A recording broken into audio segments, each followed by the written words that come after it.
ہم تمہیں کبھی نقصان نہیں پہنچائیں گے، اور یوں بھی تم جس مصیبت میں مبتلا ہوئی ہو وہ ہماری ہی وجہ سے ہوئی ہو۔ اس کی بات پر میں چونک گئی۔ آپ کیا کہنا چاہتے ہیں؟ مجھے کھل کر بتائیں۔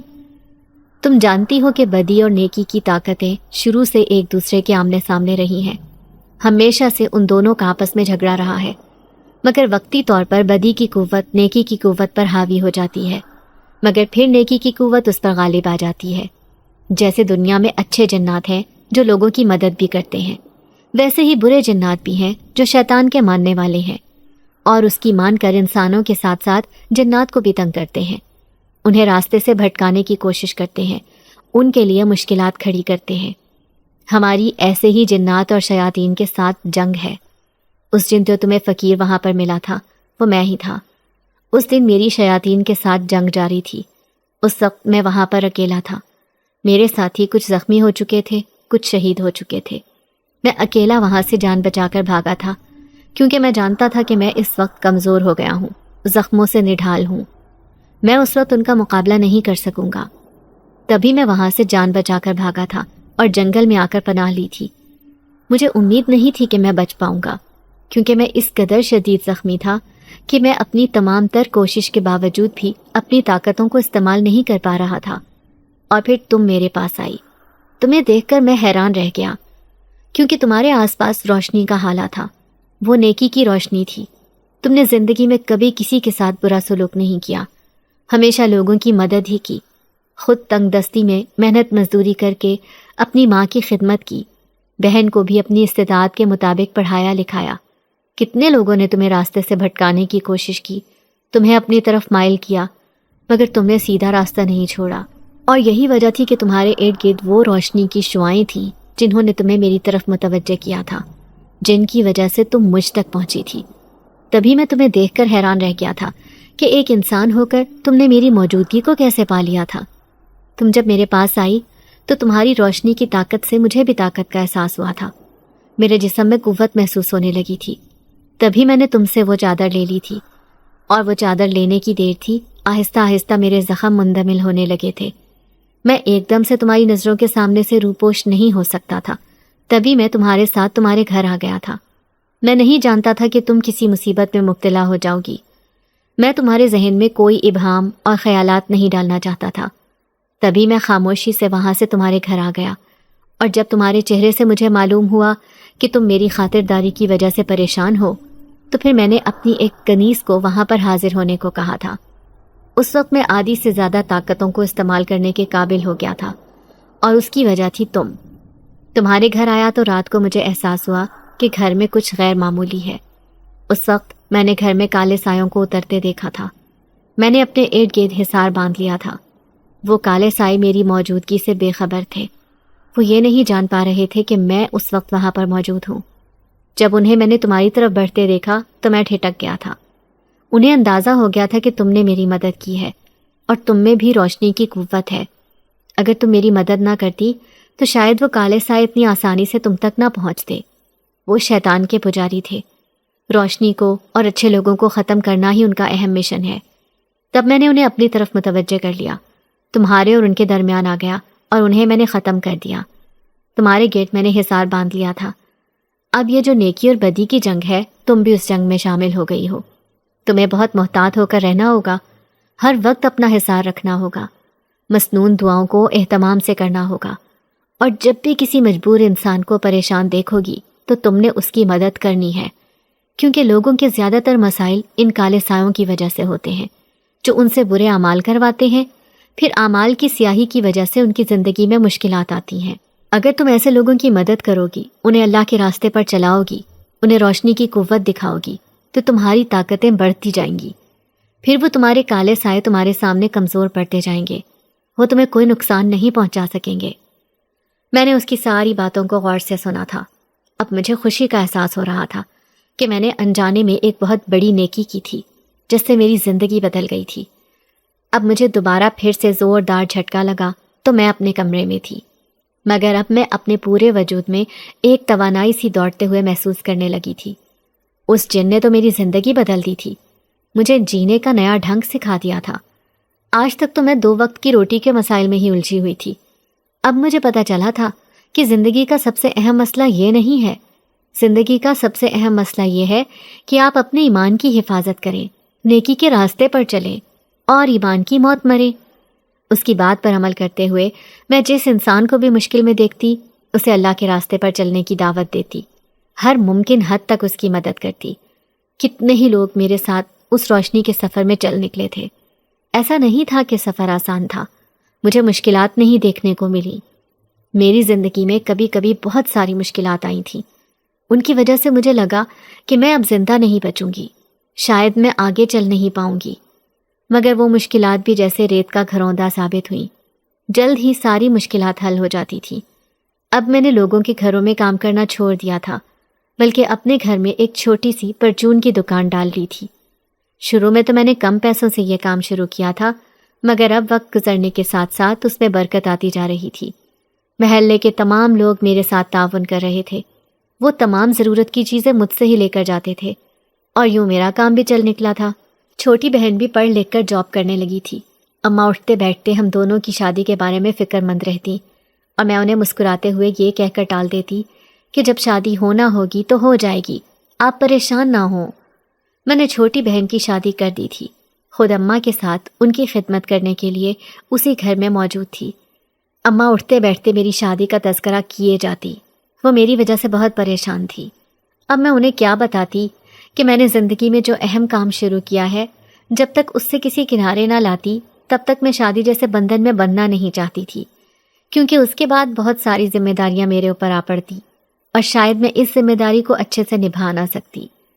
آج بھی اکثر رات کو وہ کالے سائے میرے گھر کے صحن میں اترتے ہیں، مگر پھر جلد ہی میرے اندر کی روشنی سے خائف ہو کر وہ وہاں سے بھاگ جاتے ہیں. اور یہ اس دن ہوتا ہے جب میں کسی انسان کی مدد کرتی ہوں، جب اسے اللہ کے راستے پر چلاتی ہوں. یہ بات شیطان اور اس کے چاہنے والوں کو بہت بری لگتی ہے.